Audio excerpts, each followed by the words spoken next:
Hello, karibu sana kwenye The Patrick Sawia Podcast. Naamini umekuwa ukitufuatilia na umekuwa ukijengeka siku baada ya siku. Tumekuwa na mfululizo wa series hii inaitwa Growing Up Spiritually. Growing Up Spiritually, na kwa wiki kadhaa zilizopita tumekuwa na episodes zinazoongelea quiet time. Quiet time. How to have quiet time. Na why, kwa nini unahitaji kuwa na wakati wa utulivu, kwa nini unahitaji kusikiliza. Tumekuwa na discussion na mazungumzo ya kujenga sana na ya kina. Sasa leo natamani tuende a step further, tuangalie how to have quiet time. Unawezaje ukawa na quiet time wewe kama wewe. Tumeshajua umuhimu, tumeshaona umuhimu wa kuwa na quiet time. Sasa tuende tukaone unawezaje.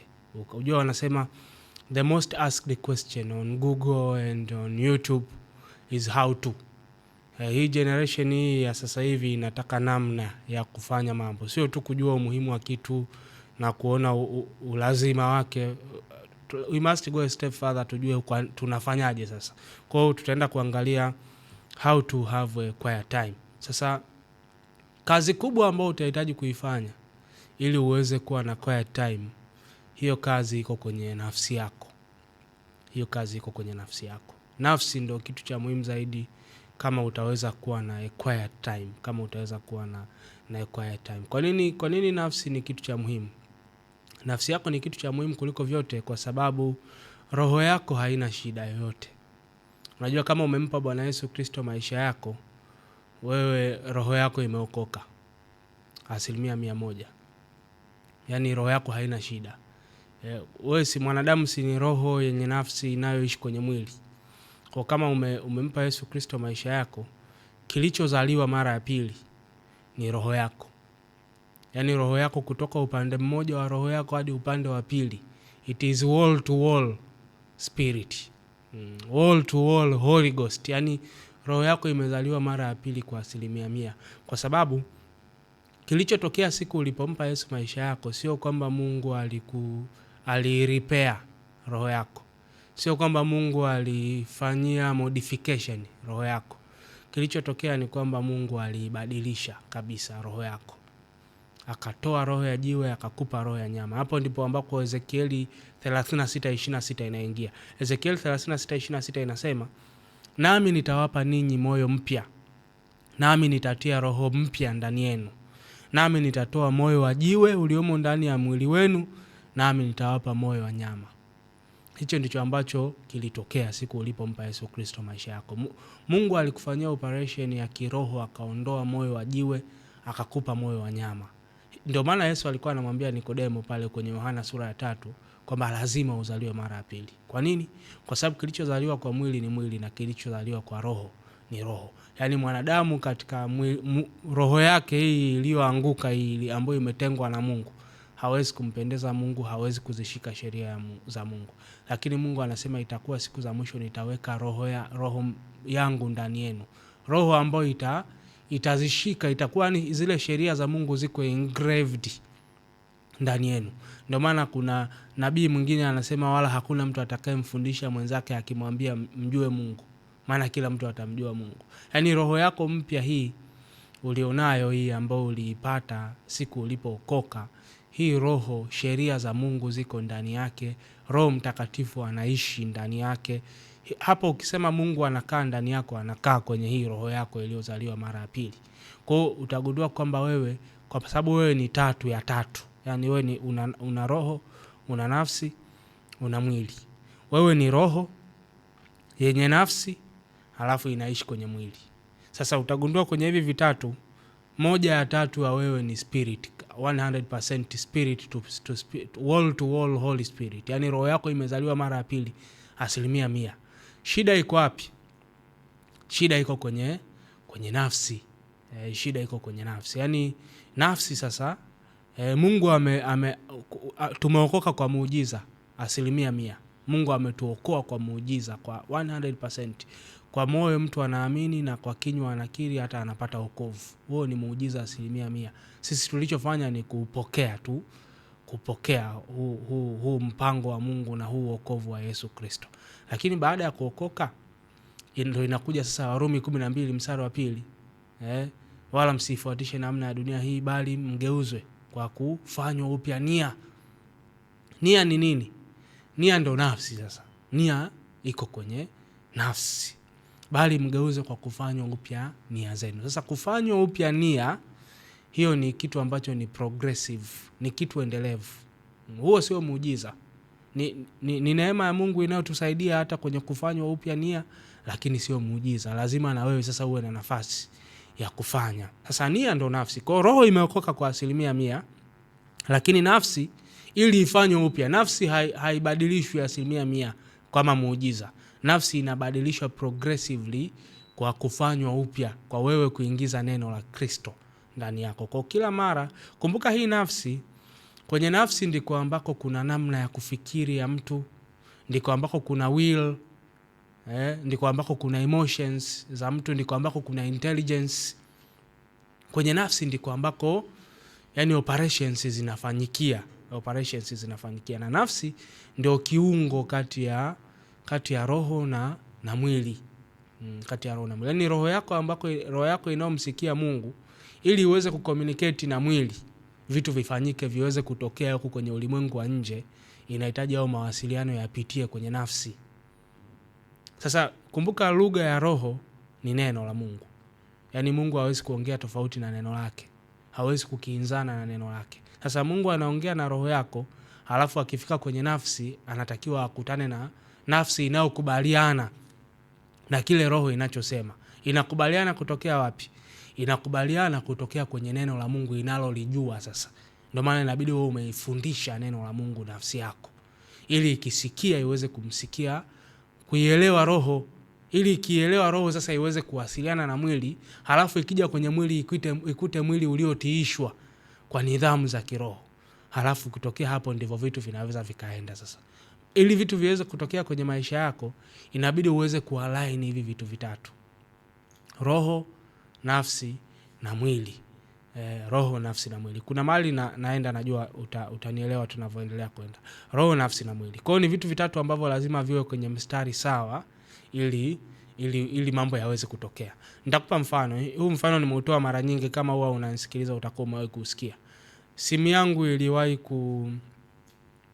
kufa. Yaani nilikuwa tunaongea na simu kwa muda mrefu, nilipokuja kumaliza hivi naitoa nikakuta iko blank, yaani iko nyeusi tu. Nikaipeleka kwa fundi. Nimepeleka kwa fundi, fundi akaiwasha. Alivyoiwasha screen haikuwaka, lakini simu huko ndani iliwaka. Sasa wakati inazimika, nilivyokuwa nao mimi data ilikuwa on. Kwa hiyo fundi akaniambia bushike hii simu. Nikashika, akaniambia ni hapo unasikia messages zinavyoingia? Nikamwambia ndio. Yaani nasikia messages zinavyoingia WhatsApp, nasikia messages za kawaida zinavyoingia, simu zinavyoingia, lakini sioni chochote. Fundi akaniambia huko ndani maisha yanaendelea kama kawaida. Yaani unaweza ukaa hata una hela ya kula, afu kuna mtu amekutumia 500,000 huko, milioni, lakini huwezi kuitoa. Kwa nini? Akaniambia kwa sababu umeua display. Yaani nikasema fundi amenipa a very big revelation. Kwa sababu mara nyingi sana hicho ndo kinachotokea. Yaani kama unapata shida kuelewa mwili, nafsi na roho, hiyo illustration itakufaa sana. Kwa nini? Kwa sababu roho, yaani kwa sababu ndani sasa uko kwenye simu, hiyo ndo kama roho. Yaani inapokea communication zote za mbinguni. Inamsikia Mungu, maana Mungu si anakaa kwenye roho yako. Halafu sasa ikija kwenye display sasa, ambayo inatakiwa iunganishe kati ya kile kinachotokea ndani ya simu na screen. Ikija kwenye display sasa inatakiwa ikute mawasiliano, lakini ikifika kwenye display inakuta display imekufa. Kwa hiyo matokeo yake nini? Matokeo yake ni kwamba huko kwenye ulimwengu wa mwili hakuna kitakachotokea, kwa sababu communication imekatika hapo katikati. Kwa mara nyingi pia hicho ndo kinachotokea kwenye maisha yetu sisi kama Wakristo. Tumejaa roho, tunanena kwa lugha, ukikutana na sisi yani revelation zina flow, lakini zikija kwenye nafsi sasa, ambako ndiko mawasiliano yanayotakiwa yapite, ikifika pale inakuta kuna language barrier. Hakuna mawasiliano. Yaani roho inaongea lugha ya Mungu, afu ikija kwenye nafsi inakutana na mistari ya bongo flavor. Ikija kwenye mwili inakutana na tamaa mbaya. Matokeo yake ni nini? Matokeo yake ni kwamba wawili hawawezi wakatembea njia moja wasipopatana.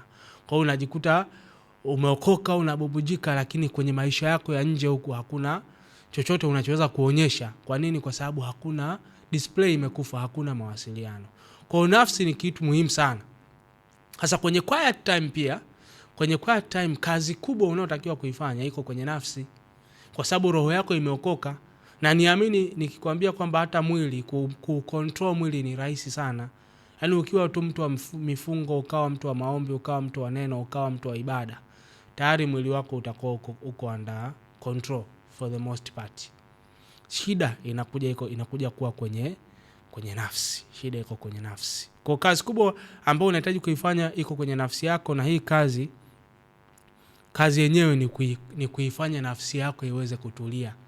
Ni ngumu sana kwa nafsi kutulia. Ni ngumu sana kwa nafsi kutulia. Sasa huwezi kuwa na quiet time kama nafsi yako haijatulia. Unataka kukaa mbele za Mungu uweze kuwa na utulivu. Mara nyingi nimekuwa nikikutana na watu wananiambia napata shida sana kwenye devotion yangu kuweza kuwa na quiet time. Yaani nikisema tu nikae chini nitulie, mara naanza kuwaza marejesho ya vikoba, naanza kuwaza madeni, naanza kuwaza kazi zangu za baadaye zinazonisubiri, naanza kuwaza watu ambao natakiwa niwatembelee. Nawezaje kuwa na utulivu hayo mambo yote nisiyawaze? Hicho sasa ndo tunachokiongea leo. Kwa kazi kubwa ipo kwenye kuituliza nafsi.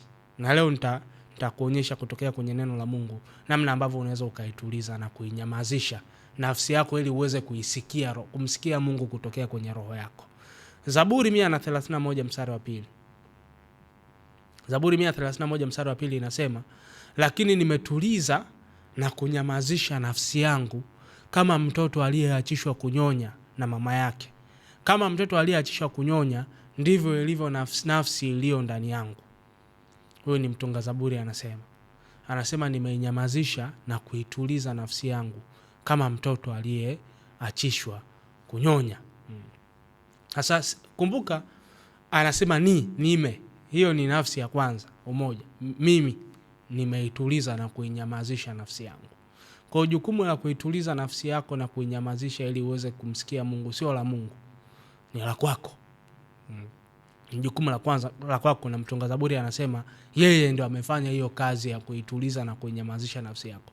Kwa kitu cha kwanza ambacho tunajifunza hapo ni kwamba kwanza ni kitu ambacho kinawezekana, lakini kitu cha pili ni kwamba ni kitu ambacho ni wewe unayekifanya.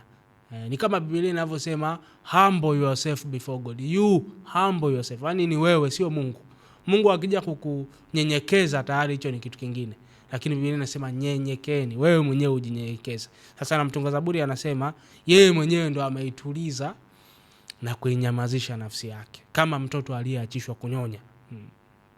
Unajua hivi ndivyo ambavyo nafsi huwa inakuwa ngumu kuituliza na kuinyamazisha, kama ilivyo tu ngumu kumtuliza mtoto anayenyonya. Ndio maana anasema nimeituliza na kuinyamazisha nafsi yangu, imefika level ya mtoto ambaye ameshaachishwa kunyonya.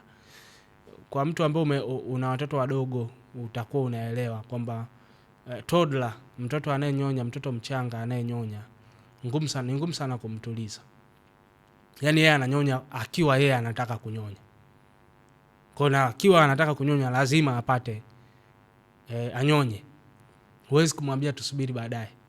Yeye ananyonya muda ule anaotaka yeye, na hafuati ratiba ya mtu mwingine isipokuwa yake. Kwa kama ni usiku wa manane, kama ni alfajiri, kama mama yake anaumwa haumwi, yeye hajali. Yeye anataka kunyonya muda ambao yeye anataka. Yaani maisha yana revolve around yeye. Yeye ndo kwa hesabu zake yeye ndo mtu wa muhimu zaidi kuliko mtu mwingine yeyote. Huyo ndo mtu anayetakiwa ambaye ananyonya, ndo mtoto anayenyonya. Sasa nafsi pia huwa inakuwa hivyo hivyo. Nafsi ambayo haijafundishwa kutulia huwa inakuwa hivyo hivyo. Haijui kutulia wala kunyamaza.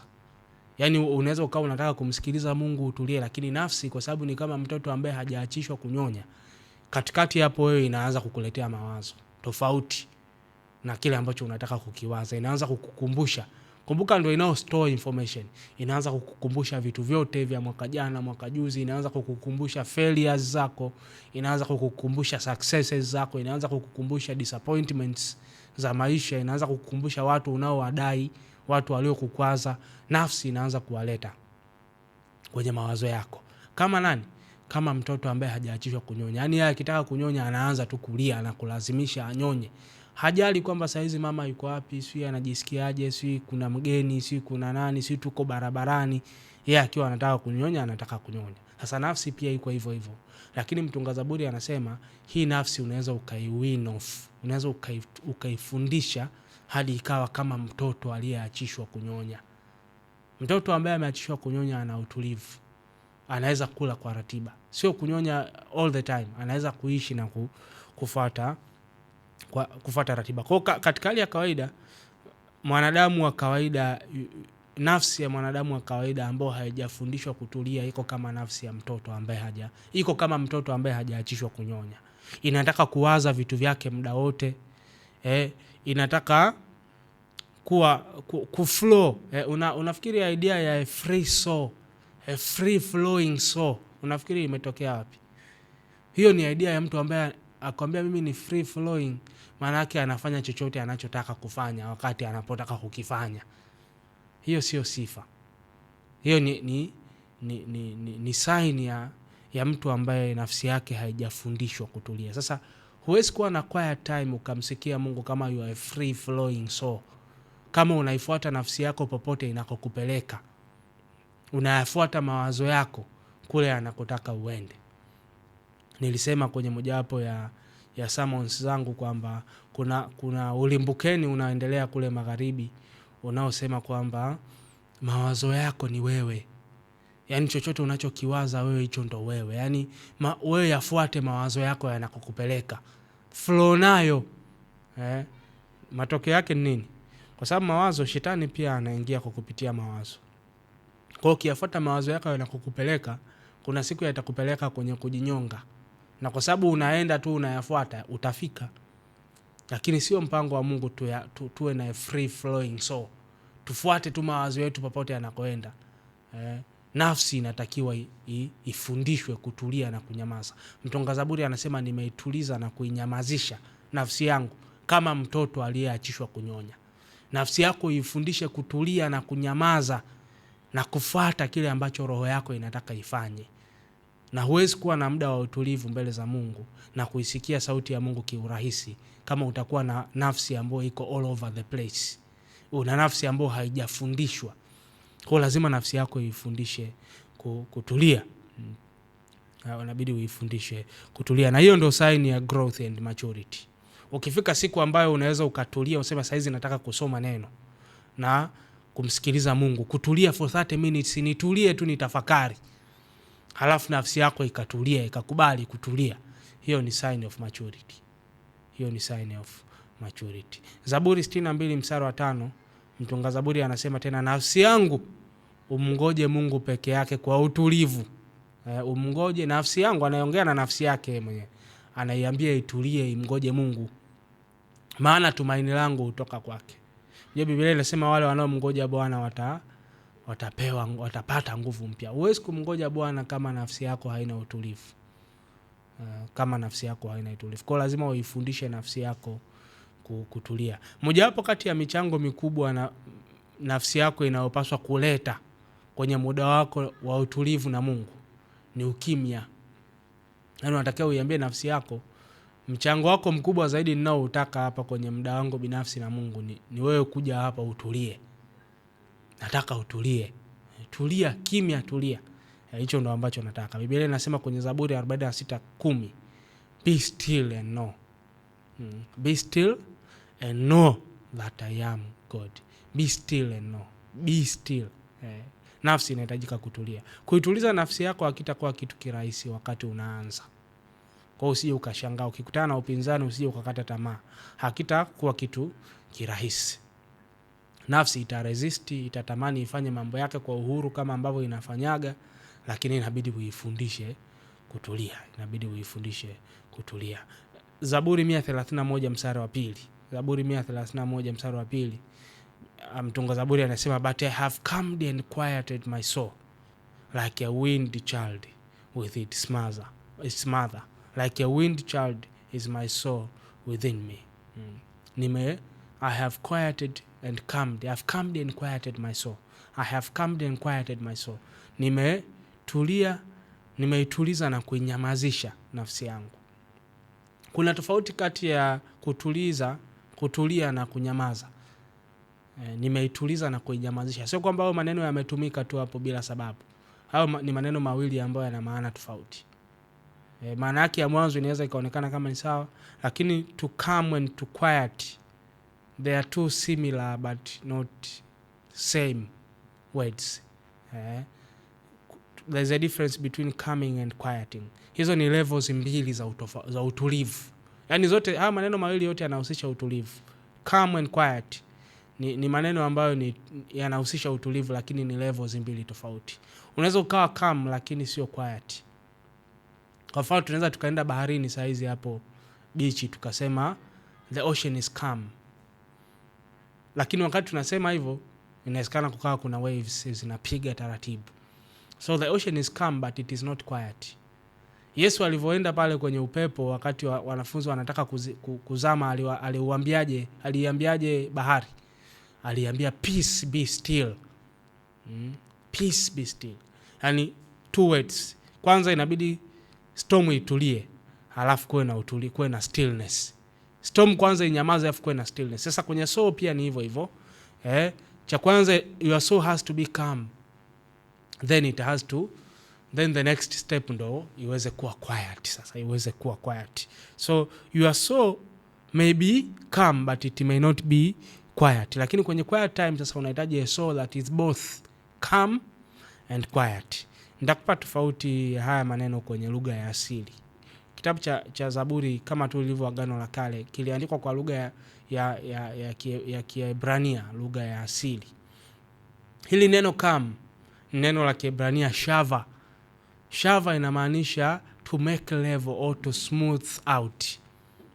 To make level or to smooth out. Kwa kama kwa mfano ni bahari, yani iko kwenye turmoil, iko kwenye msuguano, mawimbi yanapiga kama yale aliyokuwa anataka kuzamisha chombo wakati wa wanafunzi wa Yesu walivyoenda kumhamisha alivyokuwa amelala. Sasa neno ambalo ni applicable hapo kwanza ni ku calm things down. Hiyo ndo shava. To make level, to smooth out.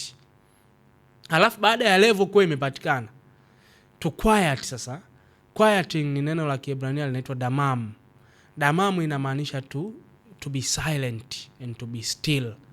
To be still and silent. Kwa tayari tumeshanyamazisha mawimbi, kwa hakuna tena hatari ya kuzama, lakini sasa tunataka level ya pili sasa ya utulivu. Tunataka level ya pili ya utulivu. Sasa mtunga Zaburi anasema nafsi yangu nimeitoa kwenye stress na kwenye mambo yote ambayo yanaisumbua yameshaondoka, halafu sasa naipeleka kwenye level ya pili sasa ya kuinyamazisha kabisa, hata mawazo tu madogo yasiwepo, ili sasa niweze kuielekeza kwa Mungu. Kwa it is hii quieting ina aspect pia ya turning toward God after the initial calming. After you have calmed your soul, now you turn it towards God. That is also the essence ya quieting the soul. Kwa unaitoa kwanza nafsi yako popote ilipo huko. Kwenye vita huko zinazoendelea, kwenye kuongezeka kwa bei za mafuta, kwenye marejesho, kwenye maada za watoto, kwenye mambo yote, kodi za nyumba na nini. Unaitoa huko kote. Halafu hiyo ni calming. Hiyo ni kwenye side ya kuicalm. You calm your soul kwa kuitoa huko kote. Halafu level ya pili sasa unaielekeza kwa Mungu. Hiyo ndio kuiquiet. Kwa ukishaitoa nafsi yako popote ilipo, then unaigeuzia kwa Mungu. Unaigeuzia kwa Mungu. Unadhani kwa nini ukifunga kwa mfano siku 3 zile, inamaanisha zile labda unakunywa maji tu au haunywi chochote, 3 kavu labda, unafikiri kwa nini ile siku ya mwisho inakuwa rahisi sana kumsikia Mungu? Kuanzia usiku wa 3 ule inakuwa ni rahisi kumsikia Mungu. Roho yako unaisikia kwa sababu nafsi yako inakuwa imeshanyamaza. Nafsi yako inakuwa imenyamaza. Kwa hiyo inakuwa ni rahisi kumsikia Mungu. Ideas zina flow. Sasa hiki ndicho ambacho kinatokea pale ambapo nafsi inakuwa kimya na imekuwa imenyamaza. Sasa unafikaje hapo? Kwa sababu hivi ndivyo unavyotakiwa maisha yako ya kila siku yawe. How do you get there? practice rahisi ya kufanya ni kwamba mfano unavyoenda kwenye devotion yako ya asubuhi sasa. How sasa to quiet this soul. Unavyoenda kwenye devotion yako ya asubuhi, ndio maana ni muhimu sana uanze kwa kuimba. If it works for you. Inawezekana kukaa na practice tofauti kwa watu tofauti. Lakini moja wapo kati ya vitu ambavyo vinasaidia, if you worship God, mara nyingi sana ukiamka, mimi always I wake up with a song in my heart. Nikiamka alfajiri, cha kwanza kutakuwa kuna wimbo unaoendelea moyoni mwangu. Kwa huwa naanza nao huo. I sing for like 5-6 minutes. Then baada hapo, wakati unaimba, unawezekana kuna mawazo yatakuwa yanakuja. Yaani akili yako, hii nafsi yako sasa inakukumbusha vitu vya kufanya hiyo siku. It's okay, you can note them down. Unaweza kuwa una vinote down ili visije tena kichwani. Maana ukishakiandika kitu, maana yake hutakisahau. Kwa hakitajirudia. Kwa wakati pale mwanzoni unaanza, ikija idea, likaja wazo, kikaja kitu ambacho hakihusiani na unachofanya na ni cha muhimu, note it down. Ukishakinote down, maana yake kitaondoka kwenye mawazo yako. Kwa pata muda wa kuimba, pata muda wa kuomba. Ukiomba pia that is part ya kuituliza nafsi. Alafu baadaye ukishamaliza umeimba, umeomba katika roho, umepata muda wa kutosha, then you can have your quiet time. Unaweza sasa ukakaa, nafsi yako ikawa imetulia. Likija wazo unalikataa. Unalikataa, unalipunch ili uweze kutulia. Sasa ukiwa kwenye wakati wa utulivu, ndio wakati mzuri pia wa kuweza kusoma neno na kulitafakari. Ni wakati mzuri pia wa kuweza kusoma neno na kulitafakari. Kwa hiyo ninaamini kwamba kwa kuanzia utakuwa umepata picha ya jinsi ambavyo unaweza ukaituliza nafsi yako na umuhimu pia wa kuweza kufanya hivyo. Ukifanya this as a practice, ukaifanya hii kama practice, hata nafsi yako baada ya muda itajifunza kwamba huu ni muda wa kutulia. Kwa hiyo utaiwin off, itajifunza kwamba siwezi tu kupata kila kitu ninachotaka. Kuna muda nitapeleka wazo litakataliwa.